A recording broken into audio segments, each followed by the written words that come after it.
Welcome to the Enchanted Library, where we turn the pages of books, beautiful and old, living and magical. It's time to curl up, get cozy, and join us on an adventure.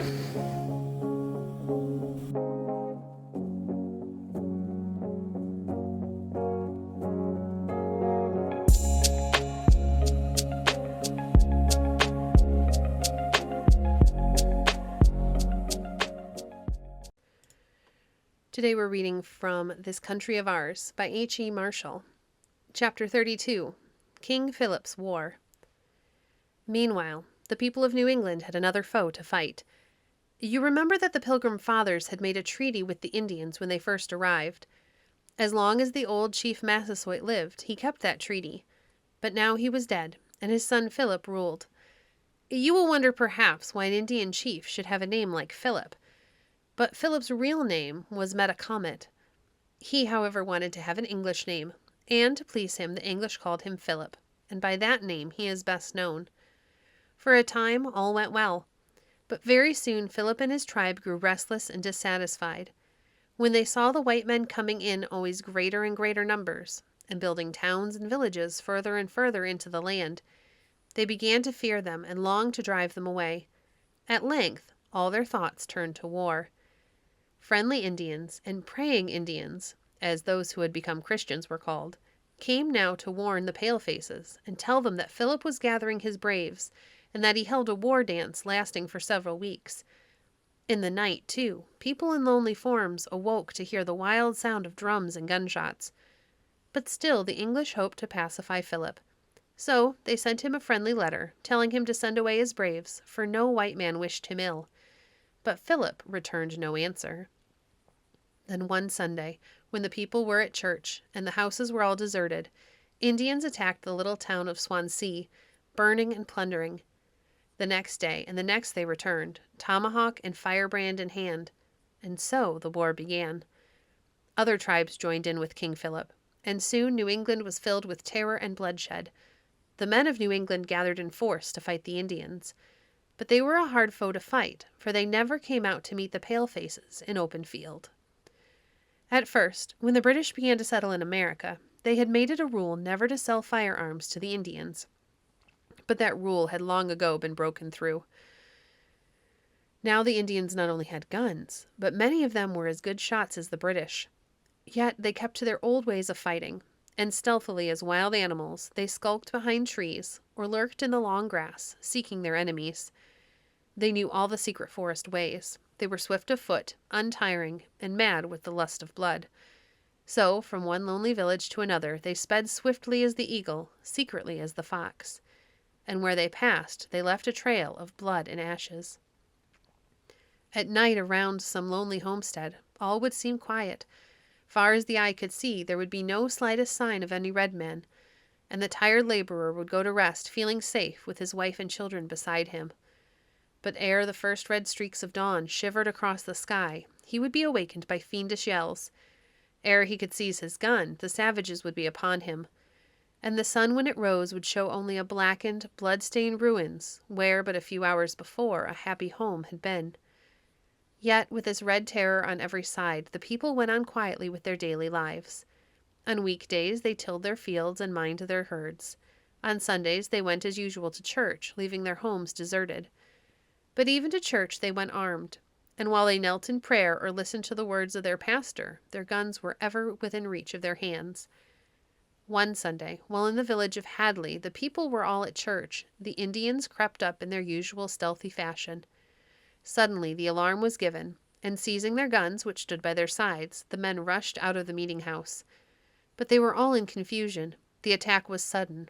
They were none of them soldiers, but merely brave men ready to die for their homes and their dear ones, and they had no leader. Then, suddenly, a stranger appeared amongst them. He was dressed in quaint, old-fashioned clothes. His hair and beard were long and streaked with gray. He was tall and soldierly, and his eyes shone with the joy of battle. At once he took command. Sharply his orders rang out. Unquestioningly the villagers obeyed, for he spoke as one used to command.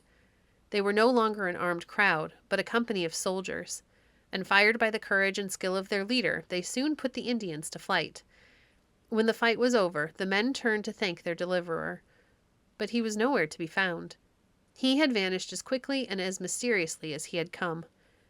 What did it mean, they asked? Who was the strange leader? Had God in his mercy sent an angel from heaven to their rescue? No one could answer their questions, and many decided that indeed a miracle had happened, and that God had sent an angel to deliver them. This strange leader was no other than the regicide Colonel Goff, who, as we know, had for many years lived hidden in the minister's house. From his attic window he had seen the Indians creeping stealthily upon the village, and when he saw the people standing leaderless and bewildered, he had been seized with his old fighting spirit and had rushed forth to lead them. Then, the danger being over, he had slipped quietly back to his hiding place. There he remained hidden from all the world as before, until he died and was buried beside his friend. Autumn passed and winter came, and the Indians gathered to their forts, for the bare forests gave too little protection to them in their kind of warfare. When spring came, they promised themselves to come forth again and make an end of the palefaces. But the palefaces did not wait for spring. The Indians had gathered to the number of over 3,000 into a strong fortress. It was surrounded by a marsh, and the only entrance was over a bridge made by a fallen tree.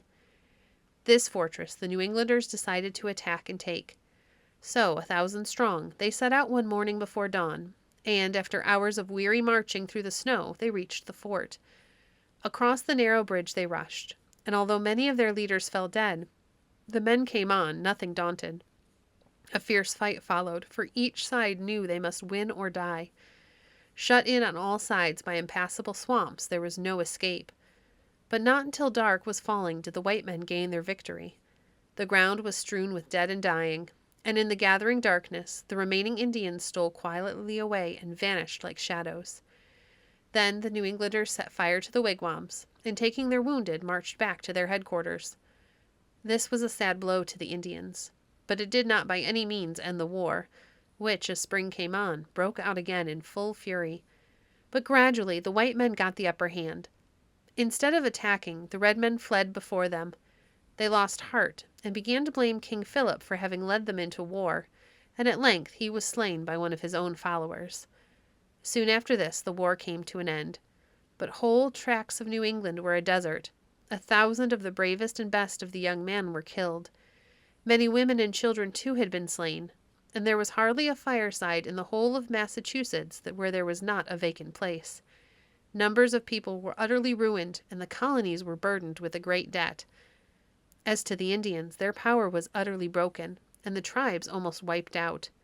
Except the Mohegans, who had remained friendly throughout the war, there were few Indians left in South New England, where there was never again a war between white men and Indians. Thank you for joining us today. If you enjoyed today's episode, please leave a review on your favorite podcast platform and share our podcast with a friend. Visit our website at www.enchantedlibrary.net to see our past books or to connect with us on Facebook. If you'd like to support the work we do, you can visit our Patreon page at patreon.com/enchantedlibrary. We appreciate your support. Until next time, friends, happy reading.